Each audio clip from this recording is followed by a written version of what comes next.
Leçon 2, j'ai caché mon parcours sur le terrain.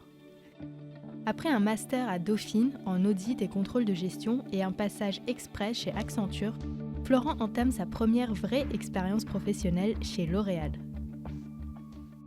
Alors, je dis souvent que cette première expérience chez L'Oréal, c'est mon MBA.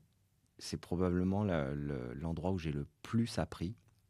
Il y a un adage chez L'Oréal. euh, je vais peut-être... je pense pas que je révèle un secret, mais il y a un adage qui dit que c'est 3 mois, 3 ans ou 30 ans. 3 mois, erreur de casting. 3 ans, on fait un bout de chemin ensemble, mais on ne fit pas avec la culture. C'était mon cas.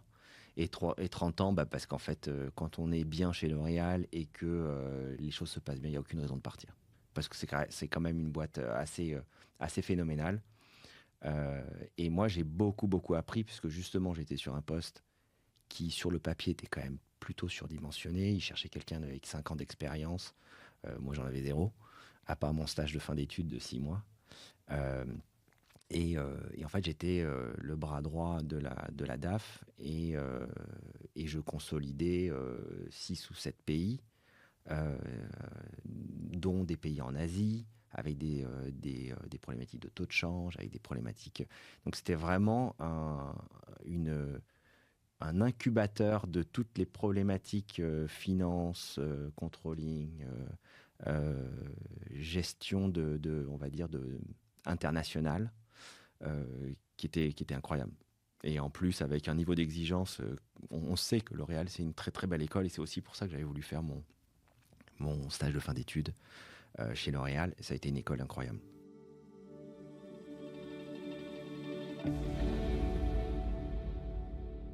L'Oréal, c'est mon interprétation, je ne dis pas que c'est la vérité, mais mon interprétation, c'est qu'ils reproduisent en interne la compétition qu'il y a à l'externe.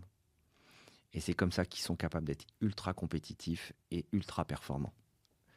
S'ils sont performants comme ça sur le marché, c'est parce qu'ils ont cette culture de l'excellence et ils la reproduisent dans la façon dont ils interagissent en interne.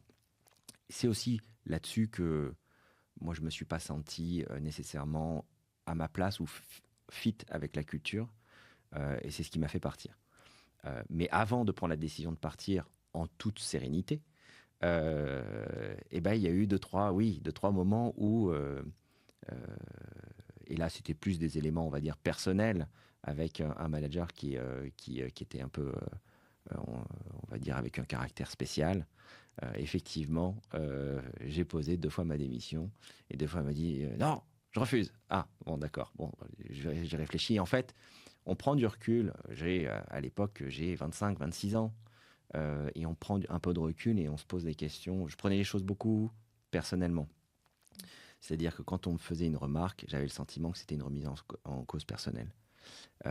Alors qu'en réalité, je me suis rendu compte que c'était juste l'expression un partage d'un stress d'un manager qui n'avait pas cette capacité nécessairement à filtrer le stress et qui le renvoyait sur ses équipes. Ça arrive fréquemment, même aux meilleurs. Je suis sûr que ça m'est arrivé aussi. Et je ne dis pas que je suis le meilleur, mais ça nous arrive à tous. Et là, clairement, c'était un peu systématique. Et une fois que j'ai compris ça, en fait, ça a transformé. C'est pour ça que finalement, je n'ai pas démissionné.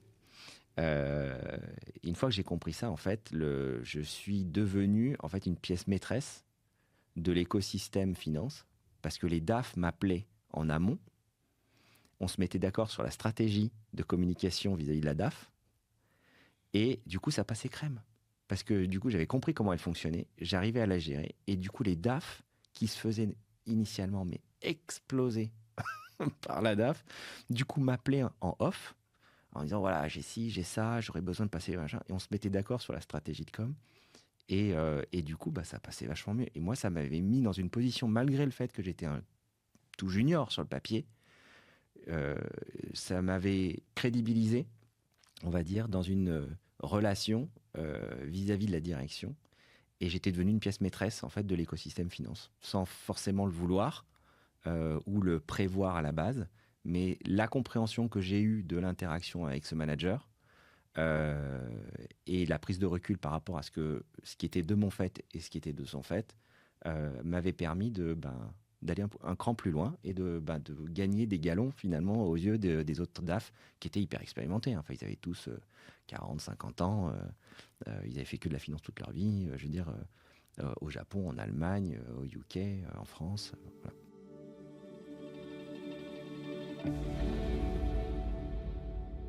On est souvent venu me chercher sur des postes insolubles. Des postes où l'exemple de L'Oréal est le bon, hein. Ils cherchaient un mouton à 5 pattes, ils ne le trouvaient pas, ils sont venus me voir. D'autres moments, chez Genzyme, j'ai été recruté derrière. Après L'Oréal, je suis passé en biopharma.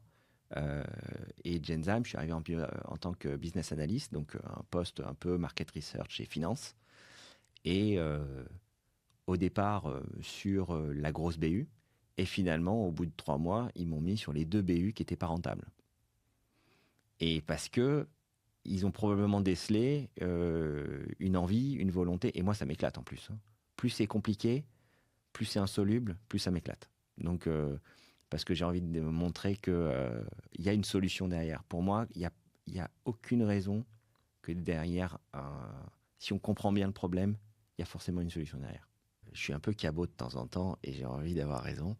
Et parfois envers et contre tout. Donc ça, il faut aussi connaître ses propres limites et ses propres travers. Mais ouais, clairement, d'arriver à montrer effectivement que il y a un côté très gratifiant d'arriver à trouver une solution là où les autres se sont cassés les dents pendant plusieurs mois ou plusieurs années. Et alors, on n'y arrive pas toujours, hein. Il y a des moments où il y a des choses qui ne peuvent pas se passer. C'est remonter un business qui structurellement n'est pas rentable parce que le deal à la base n'est pas bien monté. Tu peux aller chercher toutes les solutions possibles. À un moment donné, si le deal est mal ficelé au départ, il n'y a pas vraiment de solution autre que de rediscuter le deal. Et si le deal n'est pas rediscutable, c'est fin de story, quoi. Donc, mais oui, moi, ça m'éclate d'aller chercher. Et sur tous les domaines, que ce soit business, humain, managérial, ça m'éclate. Vous l'aurez compris, après plusieurs années passées chez L'Oréal, Florent quitte l'entreprise pour rejoindre Genzyme, un laboratoire pharmaceutique spécialisé dans les maladies rares. Florent fait ses premiers pas dans l'industrie de la santé et assez rapidement décide que pour avancer dans sa carrière, il doit aller sur le terrain. On m'avait mis sur les 2 BU, ce que j'appelle les 2 BU malades, c'est-à-dire que c'est les 2 BU qui étaient moins rentables ou pas rentables. Et avec le mandat de dire il faut challenger, il faut remonter la barre, il faut accompagner et challenger les patrons de BU. Et à l'époque, j'avais 27, 28, quelque chose comme ça. Et la défense ultime d'un patron de BU face à un financier, c'est non mais Florent, tu comprends pas, ça se passe pas comme ça sur le terrain. Va sur le terrain, tu verras, ça se passe pas comme ça. On me le dit 1 fois, on me le dit 2 fois, on me le dit 10 fois. Puis un jour, je rentre dans le bureau de mon DAF et je dis écoute, j'en ai plein le dos.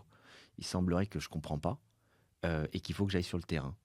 Donc, est-ce que tu me soutiens? Je veux aller sur le terrain. Et là, c'est pareil, encore une fois, c'est des rencontres, hein. Il me dit ouais, bien sûr, aucun problème. Donc, on se tape dans la main en disant s'il y a une opportunité qui se présente, on t'accompagnera pour aller sur le terrain. Et par chance, je crois que c'était 3 mois après, l'ouverture d'un nouveau réseau sur du neuromusculaire, sur une maladie rare. Et là, pareil, un patron de BU qui est assez dingue pour penser qu'un financier pourrait devenir un responsable régional sur une maladie ultra scientifique. Et ils m'ont donné un poste. Donc me voilà parti dans le Nord en tant que responsable régional sur la maladie de Pompe pour faire la promotion d'une molécule qui s'appelle Myosim. Je crois que le dernier cours de bio, il était en seconde. Parce que j'ai un parcours purement économique et sociaux, y compris à la fac. Donc, les cours de bio remontaient de très très loin. C'est là où j'ai eu la chance d'être chez Genzyme à ce moment-là, parce qu'ils ont mis un médecin à côté de moi pendant 3 mois, non-stop, 10 heures par jour, et on a tout refait, tout de A à Z. Euh, et clairement, si j'avais pas eu cette formation-là, alors déjà, j'aurais jamais été crédible sur le terrain, parce que tous mes collègues étaient généticiens, docteurs en pharmacie, docteurs en biologie, enfin, que des pointures, et moi j'étais financier. Et il fallait que je sois crédible face à des experts, sachant que quand on est sur une maladie rare, on ne fait pas de promotion du médicament en fait. On ne fait que quasiment de la formation médicale. Et donc le poste qu'on a, c'est un poste hybride entre forme de MSL, et d'ailleurs à l'époque ça s'appelait responsable régional exprès pour ça, parce qu'on n'avait pas de MSL chez Genzyme à l'époque.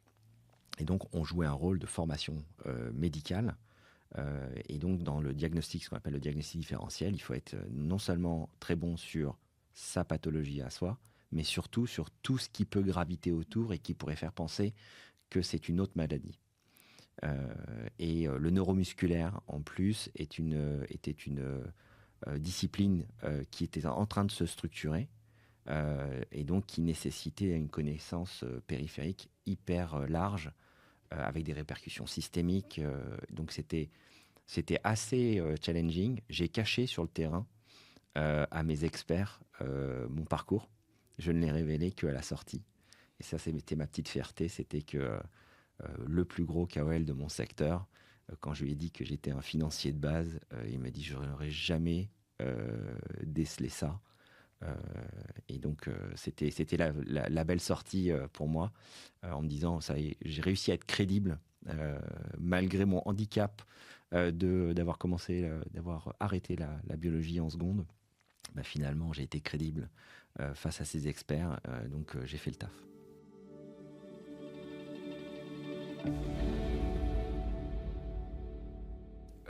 Le terrain, c'est l'école de l'humilité, hein. Et ça, c'est un truc que j'ai découvert à ce moment-là et qui m'a jamais quitté.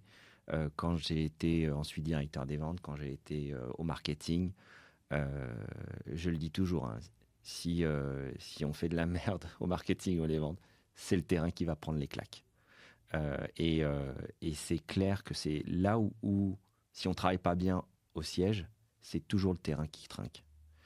Et ça, c'est quelque chose que j'ai beaucoup véhiculé au siège, en disant, les gars, vous en les entendez râler, mais c'est parce qu'en fait, c'est eux qui prennent tous les sauts de caca sur la figure quand ça se passe pas bien. Tous les problèmes, c'est eux ils sont le visage de la boîte. C'est à la fois très gratifiant quand ça se passe bien, et c'est très très pesant quand ça se passe mal. Et donc, moi j'ai connu les deux. Parce que chez Genzyme, on avait notre molécule myosine qui se passait très bien, mais on a eu aussi dans cette période-là un problème de production sur les deux plus gros blockbusters de la boîte, qui étaient Cérésime et Fabrazyme. Et du coup, on a eu des problèmes de production et on n'avait plus de produits pour les patients. Donc c'était un moment extrêmement tendu pour la boîte, à tel point d'ailleurs que c'est le moment où Sanofi a racheté, puisqu'ils ont bien eu raison, parce que c'était effectivement une pépite dans les maladies rares. Et donc Chris Weber à l'époque avait mis la main sur Genzyme, et c'est à ce moment-là, moi, que j'ai quitté l'entreprise.